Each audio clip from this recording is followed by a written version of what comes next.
Il a sauvé un loup qui se noyait, au péril de sa vie, et il s'est passé quelque chose de choquant.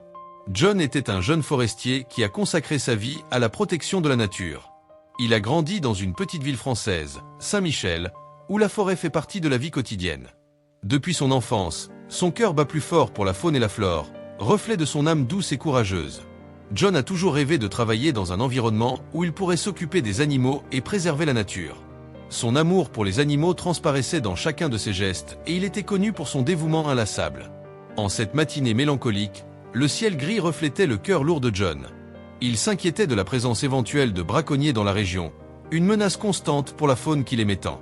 Lors de sa patrouille quotidienne, il se prépare à une nouvelle journée de vigilance. La forêt est recouverte d'une brume silencieuse, comme si elle renfermait des secrets que seul John peut comprendre. Chaque pas était prudent, chaque bruit analysé avec attention. John sentait que quelque chose était différent ce jour-là, une sensation troublante qu'il ne pouvait expliquer. Tout en marchant sur les sentiers familiers, John se perd dans des pensées liées à son enfance. Il se souvient de la fois où il a sauvé un oiseau blessé et l'a soigné jusqu'à ce qu'il puisse voler à nouveau. Ces moments ont façonné son caractère et sa décision de devenir forestier. La forêt de Saint-Michel était sa maison et il se sentait responsable de toutes les créatures qui s'y trouvaient. Soudain, le bruit d'une plainte interrompt le silence de la forêt. John sentit un frisson d'adrénaline parcourir son corps. Il s'arrêta, essayant d'identifier d'où venait ce son angoissant. Son cœur s'emballa et son instinct le conduisit en direction de la rivière toute proche. Le son s'amplifie à mesure qu'il se rapproche, un cri désespéré résonne dans son esprit. Alors qu'il atteignait la rive, John vit une scène qui fit s'arrêter son cœur un instant. Un loup luttait pour rester à flot dans les eaux agitées. L'animal semblait épuisé, ses mouvements étaient désordonnés et désespérés. John savait que chaque seconde comptait. Il regarde autour de lui pour trouver une solution rapide, mais il n'y a rien qu'il puisse utiliser pour sortir le loup de l'eau. La seule option était d'entrer dans l'eau. Sans réfléchir aux conséquences, John est pris d'un élan de courage et plonge dans l'eau glacée. Le choc thermique faillit lui faire perdre le souffle, mais la vue du loup en difficulté lui donna la force de continuer. Il nage avec détermination, chaque coup de pagaie étant une lutte contre le courant. L'eau glacée lui entaillait la peau et le courant était plus fort qu'il ne l'aurait cru. Mais John ne pouvait pas abandonner. Alors qu'il s'approchait du loup, il se rendit compte du désespoir qui se lisait dans les yeux de l'animal. Ragnar, comme on l'appelait dans la région, était un loup majestueux, symbole de liberté et de force. Jean tendit la main, essayant de retenir Ragnar sans l'effrayer davantage. Le loup, paniqué, se débat violemment. Jean subit des griffures et des morsures, mais l'adrénaline et le désir de sauver le loup lui donnent la force de continuer. Chaque seconde semble une éternité. John lutte contre le courant, contre la peur et contre la douleur. Il savait qu'il ne pouvait pas échouer, qu'il ne pouvait pas laisser Ragnar se noyer. Dans un dernier effort, il réussit à s'agripper fermement au loup et commença à nager vers le rivage. Le courant semblait plus fort, et John sentait que ses forces s'épuisaient. La peur de ne pas pouvoir sauver Ragnar est presque paralysante. Finalement, après un effort héroïque, Jean réussit à tirer Ragnar vers le rivage. Ils sont tous deux épuisés, haletants et blessés. Jean, ensanglanté et meurtri, tente de calmer le loup qui, à sa grande surprise, ne l'attaque pas. Ragnar, lui aussi épuisé, resta allongé à côté de John, reprenant tout de leur souffle. Il y avait entre eux une compréhension mutuelle, un respect silencieux. John savait que ce moment allait changer quelque chose, non seulement pour lui, mais aussi pour les relations entre les humains et la faune de la forêt. John est épuisé, allongé sur la berge à côté de Ragnar. Il ressentait la douleur des griffures et des morsures, mais le soulagement d'avoir réussi à sauver le loup était plus grand. Il savait qu'il devait sortir de là, trouver de l'aide et soigner ses blessures et celles de Ragnar. Mais pour l'instant, il se contentait de respirer, essayant de reprendre des forces. Ragnar, quant à lui, était plus calme. Les yeux du loup rencontrèrent ceux de John dans un moment de pure connexion. Il y avait de la gratitude, quelque chose que John ne se serait jamais attendu à voir dans les yeux d'un animal sauvage. Se sentant en sécurité à côté de l'homme qui avait risqué sa vie pour lui, Ragnar ne montra aucun signe d'agressivité. John savait que ce moment était précieux. Lentement, il se leva, sentant encore la douleur lancinante dans son corps. Il doit s'occuper de Ragnar. Utilisant une technique qu'il avait apprise lors de sa formation de ranger, il commença à parler doucement au loup, essayant de lui transmettre calme et confiance. Il fouilla dans son sac à dos et en sortit une trousse de premiers soins improvisés. Avec soin, John commence à nettoyer les blessures de Ragnar. Le loup, d'abord tendu, se détendit rapidement sous les doigts attentifs de John. Ce faisant, John ne pouvait s'empêcher de penser à la façon dont il était arrivé là. Les souvenirs de son enfance et de sa vie consacrée aux animaux envahissent son esprit. John se souvient d'un jour en particulier, alors qu'il n'avait que 10 ans. Son père et lui se promenaient dans la même forêt que Saint-Michel. Il rencontre un oiseau dont l'aile est cassée. Alors que le père de John suggère de laisser la nature suivre son cours, John ne peut ignorer la souffrance de l'animal. Avec la permission réticente de son père, il a ramené l'oiseau chez lui et s'en est occupé jusqu'à ce qu'il soit assez fort pour voler à nouveau. La joie de voir l'oiseau s'envoler était indescriptible, et John a su à ce moment-là que sa vie serait consacrée aux soins des animaux. Cet amour et ce dévouement n'ont cessé de croître au fil du temps.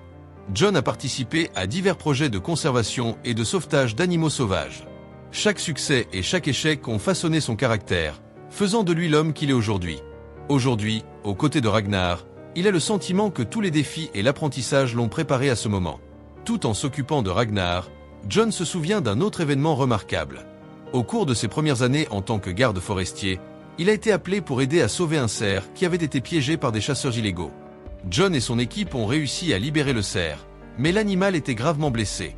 Ils ont passé des semaines à le soigner, se relayant jour et nuit pour s'assurer qu'il avait une chance de survivre. Lorsqu'ils l'ont finalement relâché dans la forêt, John a ressenti un profond sentiment de fierté et un lien encore plus fort avec la nature.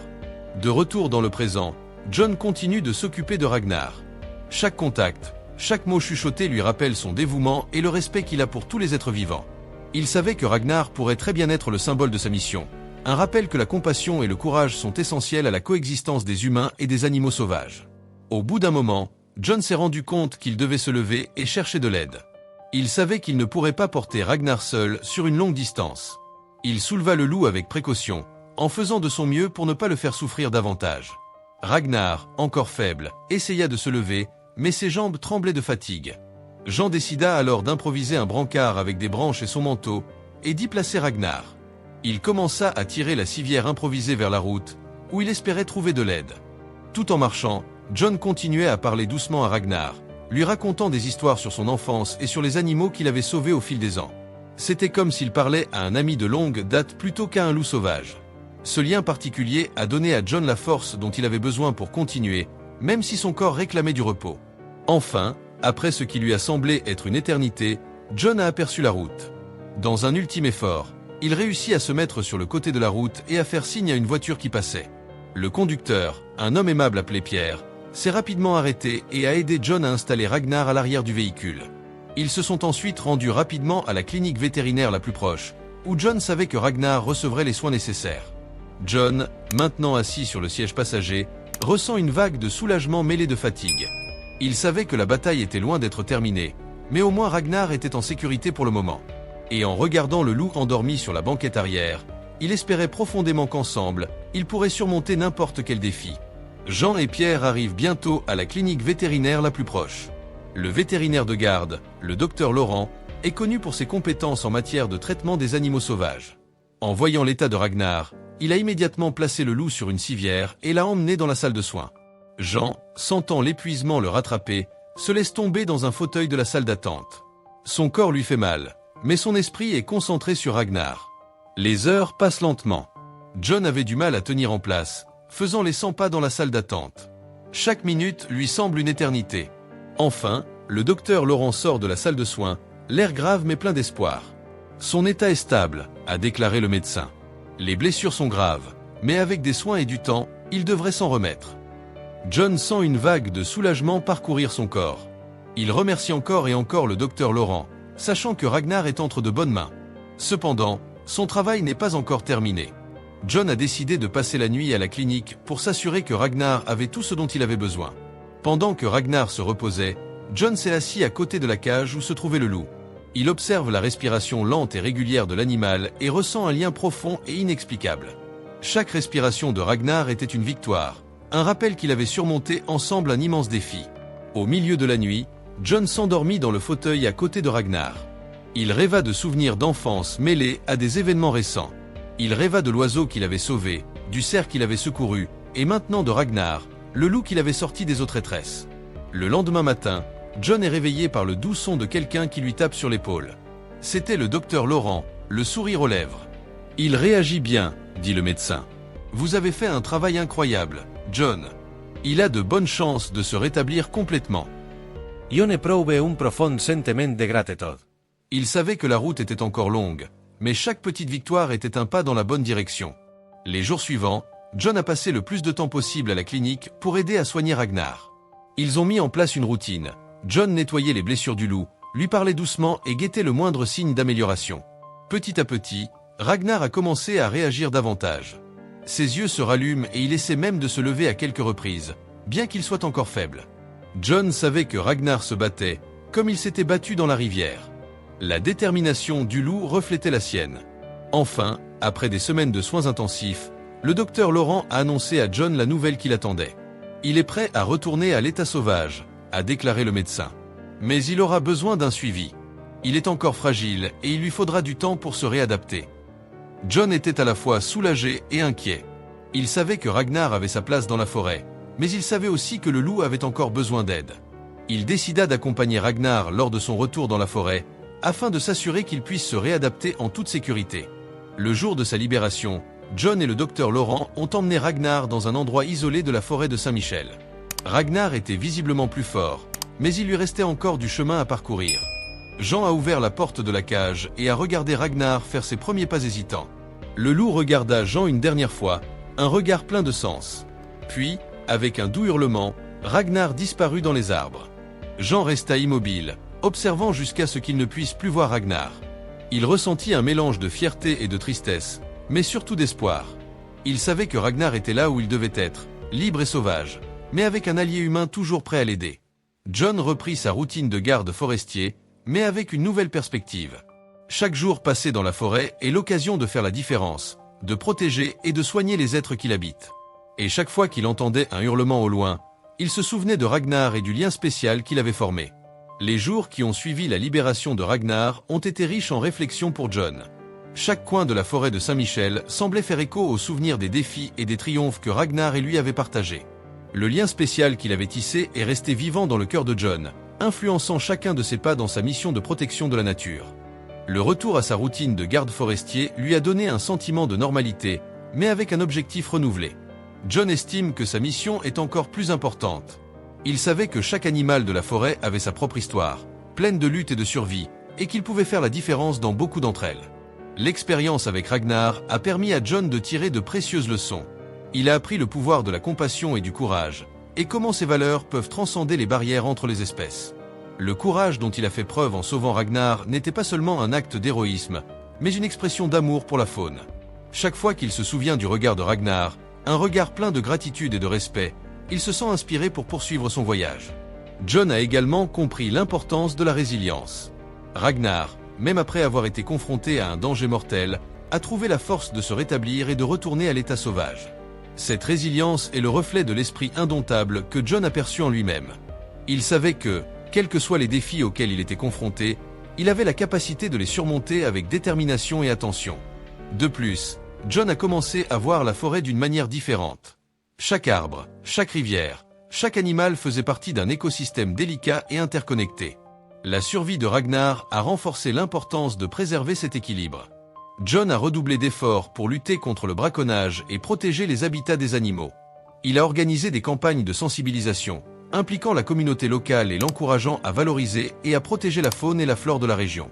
Lors de ses patrouilles quotidiennes, John entend souvent un hurlement lointain. Il aime à penser qu'il s'agit de Ragnar, qui lui rappelle le voyage qu'ils ont partagé. Ces moments lui procurent un mélange de nostalgie et de fierté, mais surtout d'espoir. L'espoir que chacun de ses actes puisse contribuer à un monde où les hommes et les animaux coexistent en harmonie. John savait que les leçons apprises auprès de Ragnar étaient un héritage qu'il porterait à jamais. Il est devenu un exemple de dévouement et d'empathie, inspirant d'autres personnes à suivre sa voie. L'histoire de John et Ragnar a été racontée à maintes reprises dans la petite ville de Saint-Michel, touchant le cœur de tous ceux qui l'entendaient. Elle est devenue une légende locale, un symbole de la façon dont le courage et l'amour peuvent surmonter les défis les plus difficiles. C'est ainsi que la vie de John s'est poursuivie, toujours entrelacée avec la nature qu'il aimait. Chaque jour était une nouvelle occasion de la protéger, de la soigner et d'apprendre d'elle. Et chaque fois qu'il entendait ce hurlement lointain, il savait que son ami Ragnar était là, vivant libre et sauvage, mais éternellement lié à lui par un lien invisible de respect et de gratitude. Que feriez-vous à la place de John? Si vous avez aimé cette histoire, celle que vous voyez aujourd'hui sur votre écran est tout aussi émouvante.